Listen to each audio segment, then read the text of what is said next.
Howdy, everybody. It is me, David, here in my Beatles Corner. We're collecting Beatles today. Well, I collect Beatles whenever I can, but this is today's episode of Collecting Beatles 101.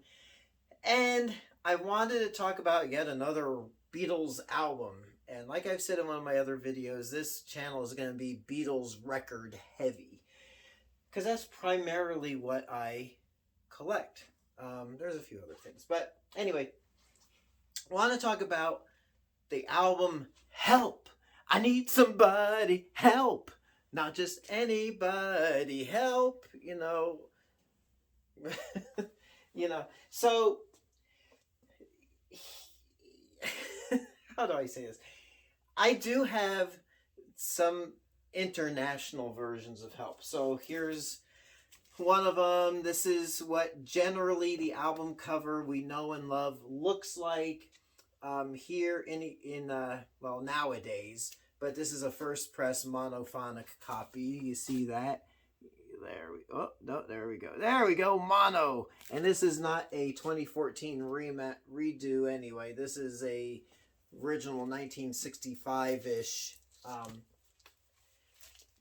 album that I got actually in like a lot of 6 different Beatles albums, and this was in there, and I was excited. So this is what the album cover pretty much looked like throughout the world at the time. You did have, let me just pull this one out. You did have a variation on it from Germany, which was this. And,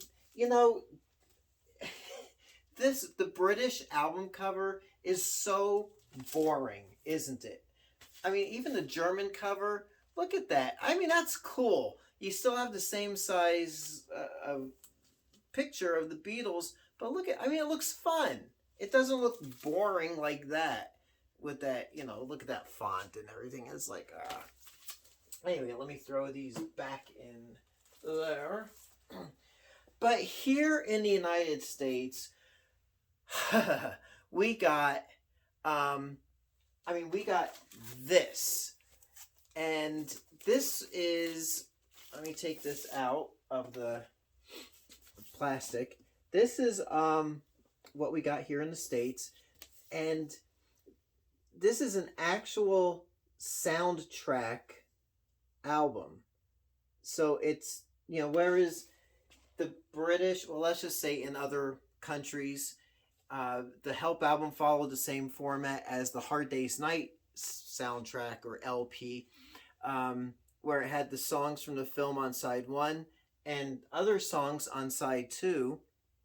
Internationally, we got an actual soundtrack album. And look at this cover, bold, the Beatles, the font for the title Help.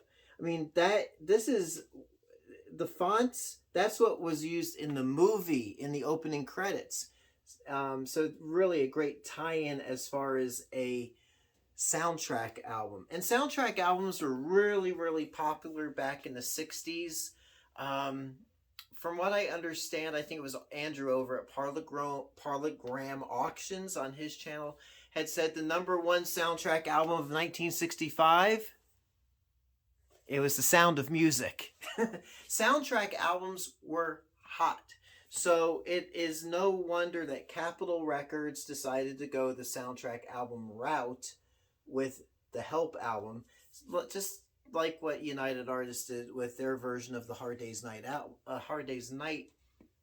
soundtrack album.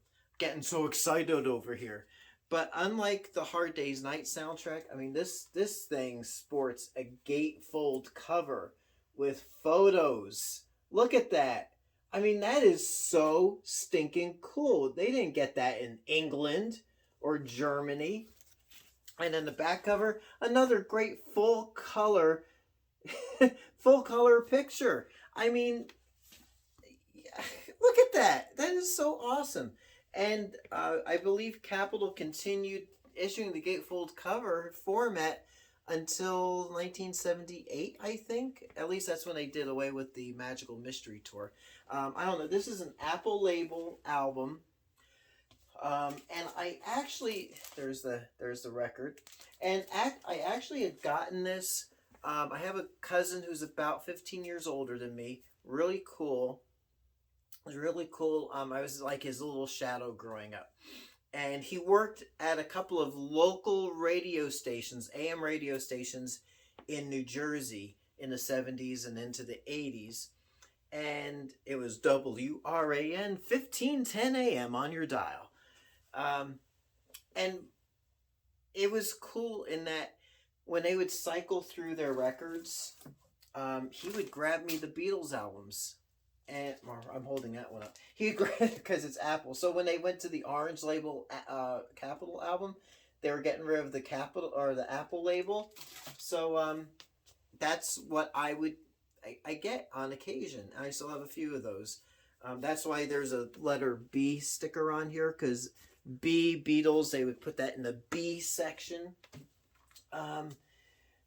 Now, unlike the Help album in other countries, and like the A Hard Day's Night soundtrack, the American version of the Help album, and this was the version we had here in the United States until the CDs were issued in 1987 when they did the unified catalog. This was it, and we'd have the songs from the film, and interspersed were incidental music songs from the soundtrack. And in fact, Help, the song Help, right at the beginning of the album, was prefaced by what's pretty much a James Bond style introduction. But here it is, and I took this piece of music and I set it against the James Bond gun barrel from Thunderball. Let's see how it works out. YouTube keeps removing the video every time I upload it, but I could upload this part to my channel, so I'll provide a link to this segment at the end of this video. Pretty cool, huh? I think it works out, except for the timing issue, it works out pretty darn good. You would actually think that that would be a James Bond theme for a gun barrel. So it works out pretty good. And in fact, that James Bond style intro was the de facto intro for when we would hear Help. Not just on the soundtrack album, but it also appeared on the 1962 to 1966 album here in the United States. And we'll talk about that record, the Red and Blue albums, on another video, I am sure. But, you know, I listened to this for the first time in decades. I think decades. It's been a long time since I've heard it, listened to it. And I did give it a listen a few days ago. And it really is a cool experience. I'm just so used to listening to, I'll just say, the British version of the Help album, which still in a way is weird to me, hearing all the songs from the movie on one side and then a bunch of unrelated songs that should be on the Yesterday and Today album or the American Rubber Soul album on the second side. But as a soundtrack album, it is actually really, really cool. And for this reason, I mean, again, look at this. Would you look at that? Look at that. Would you take a quick look now? It's really neat. It is a neat album. And this copy is very much loved. It sounds great. And it should belong in your collection because it is unique and it is different. And you can find it on eBay pretty cheaply. You might be able to find it if you have a local record store that sells, I mean, like a real record store, not going to Walmart or Barnes and Noble. That shouldn't be your record store. Your local independent record store where they have like old records, just like the old days, as well as the newer press stuff. But you should be able to find it there pretty inexpensively. And it doesn't matter. I mean, it'd be cool if you had it in mono or in stereo, but the mono version of this album Capitol Records had just taken the stereo mix and folded it down to mono, so there's no unique mono mix to that. So anyway, that's a little bit about the Help album. Hope I made sense with it, because it's just an emotional album for me. It is in a way one of my most cherished Beatles albums. I remember listening to it when I was a kid, to no end, because it, for some reason, I really liked it.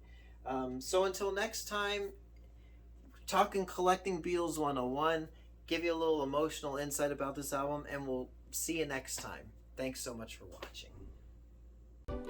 Thanks for watching Collecting Beatles 101, and if you are into bourbon reviews, please check out my other YouTube channel, at My Whiskey Den. Thanks for watching.